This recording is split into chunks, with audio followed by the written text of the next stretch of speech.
redox reactions in acidic solution. So, dito muna tayo sa reaction natin. Copper plus nitric acid is equal to copper ion plus nitrogen oxide.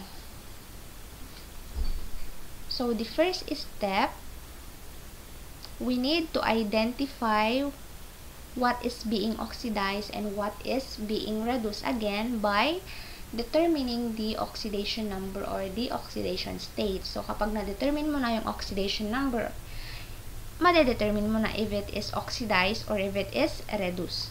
So, first, let us assign the oxidation states to each atom of the reaction.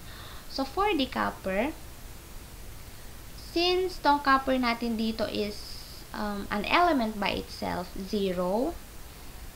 For the nitric acid, since this is a neutral compound, so since this is neutral compound, 0 is equal to ang hydrogen natin, since it is in group 1, positive 1 plus 1 plus ang oxygen natin is usually negative 2. So, this is 3 times negative 2 plus nitrogen at hindi natin alam. So, nitrogen. So, to make it 0, we need to add to make it 0, dapat yung nitrogen natin is positive 5. Ayan. Sa copper naman, so, this is ion, this is monoatomic ion. So, yung charge niya is the number of oxidation number. And dito naman sa nitrogen oxide, this is a neutral compound. Again, a neutral compound. So, 0 is equal to, alam naman natin na oxygen is usually negative 2. So, this is negative 2 plus nitrogen. So, to make it 0, our nitrogen should be positive 2. So, with that, madedetermine na natin kung saan dito yung oxidation and saan dito yung reduction. So, sa copper natin, from 0 to positive 2, so, nag-increase yung oxidation number niya. So, this is oxidation. And our nitrogen, nag-decrease ang oxidation number niya from positive 5 to positive 2. So, this is reduction. Okay? Break the reaction into two half reaction, oxidation and reduction. Ayan. So, ang oxidation natin is yung copper. And ang reduction natin is yung nitric acid. Okay, so how will we balance the atoms and how will we balance the charge here? Okay.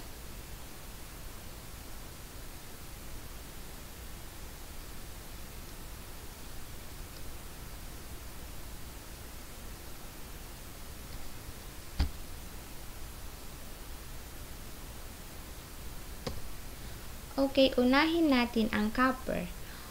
Sa copper, to balance we need to balance the what do you call this? The oxidation number. So, yung copper natin kanina is from 0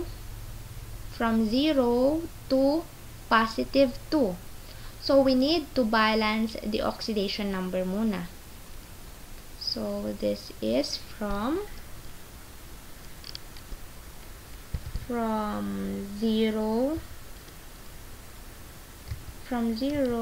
to negative, from 0 to positive 2. So, para maging balance sila, magdadagdag tayo ngayon dito ng electrons. Kaya nagdagdag tayo dito ng 2e. Para kapag nagdagdag tayo ng electron, magiging positive 2 plus negative 2. Positive 2 plus negative 2. But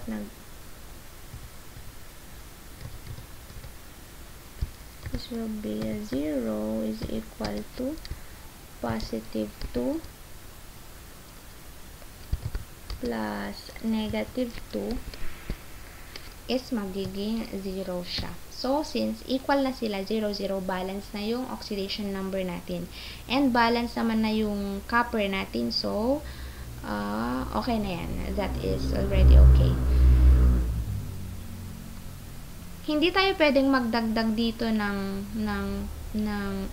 negative 2 since kapag nagdagdag tayo dito ng negative 2, edi magiging negative 0 plus negative 2 is negative 2. Negative 2 is not equal to positive 2.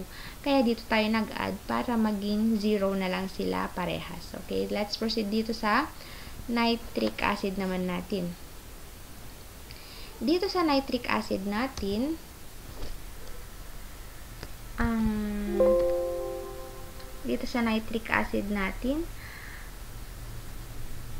okay, from, ano yung sabi natin kanina? From positive 5 to positive 2. Okay, from positive 5 to positive 2. So, we need to balance this oxidation number. So, from positive 5 to positive 2. So, anong gagawin natin? Mag-add tayo dito ng 3 electron or negative 3. So, magdadagdag tayo dito ng, so, ang mangyayari will be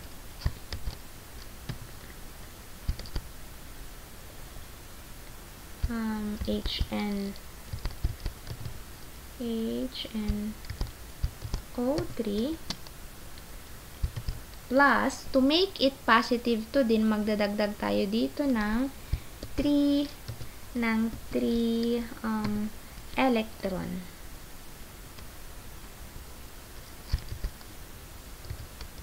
Magdadagdag tayo ng 3 electron. Kasi magiging, kung magdadagdag tayo dito ng plus 3 electron plus negative 3, ba't nagbabago yung sign kasi? Ulitin natin.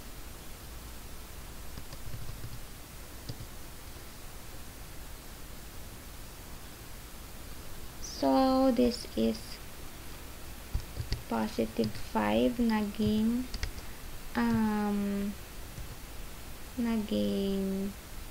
positive 2. Diba? From positive 5 naging, saan na yan? From positive 5 naging positive 2.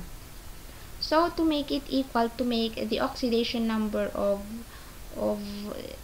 this equal, mag-add tayo dito ng positive plus negative 3. So, plus negative 3. So, positive 5 plus negative 3 is equal to 2. Diba? Is equal to positive 2. So, equal na yun. Positive 2 is equal to positive 2. Kaya, nag-add tayo dito ng 3 electron. 3 electrons. So, this will become NO. Okay, next thing na gagawin natin is to balance the charge. Remember na magkaiba ang charge sa oxidation number. So, in this problem, we have dito sa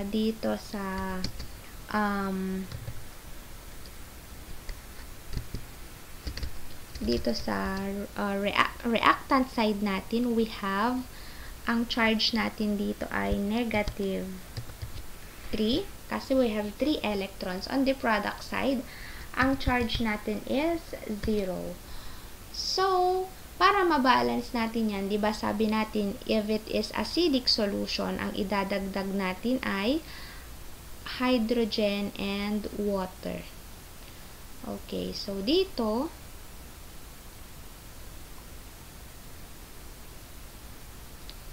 magdadagdag tayo ngayon dito ng, to balance the charge, magdadagdag tayo ng plus,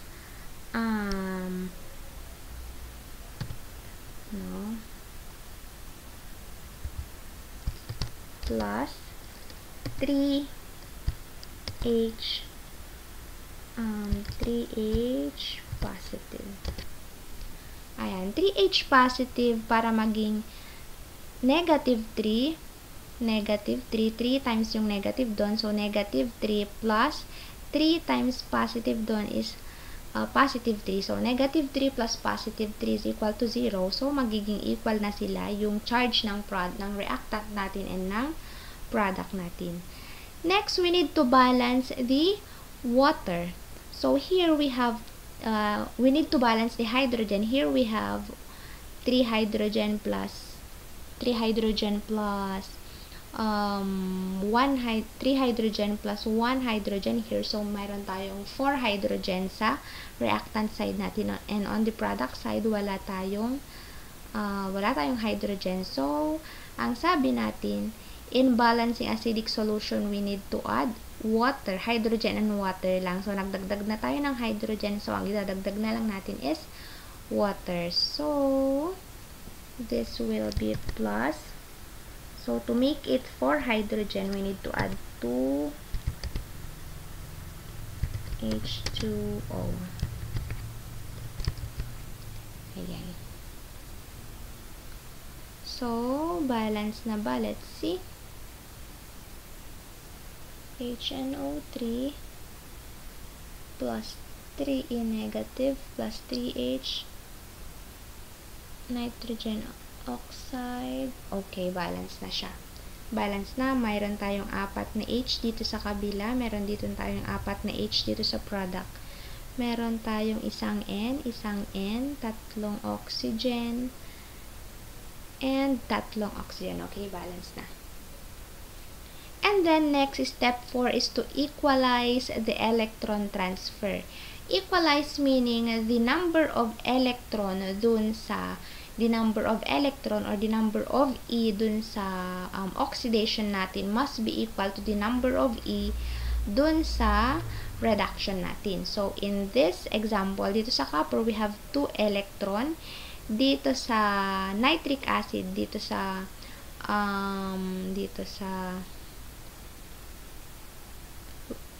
oxidation natin, we have 2 electron. Dito sa reduction natin, we have 3 electron. So, we need to think of a number na kapag minultiply natin dun kapag minultiply natin dito, magiging same sila kapag nagmultiply din tayo ng number dito. So, dito magmultiply tayo ng 3 to make it 6. So, 3 copper ion plus 3 times 2 is 6 electrons. So, dito naman magmumultiply tayo ng 2 to make it 6 din yung electron niya. So, 2 nitric acid. So, 2 times 3 is 6. 2 times 3 is 6. 2 times NO is 2NO. And then, 2 times 2 for water. And then, recombine the half reaction. So, i-add lang natin. I-combine lang natin. So, 3 copper plus 2 mole of nitric acid plus 6 hydrogen ion plus 6 electron is equal to 3 copper ion plus 2 nitrogen oxide plus 4 mole of water plus 6 electron. And then, simplify lang. So, 3 copper plus 2 nitric acid plus 6 hydrogen ion. And then, tong electron natin nawala na since kapag transpose natin itong 6 electron dito, kapag nilipat natin sa kabila, magiging 6 electron minus 6 electron. So, magkakancel lang din siya kaya nawala itong electron natin. Is equal to, will produce 3 copper plus 2 NO plus 4 H2O. So, that is how we balance acidic solution.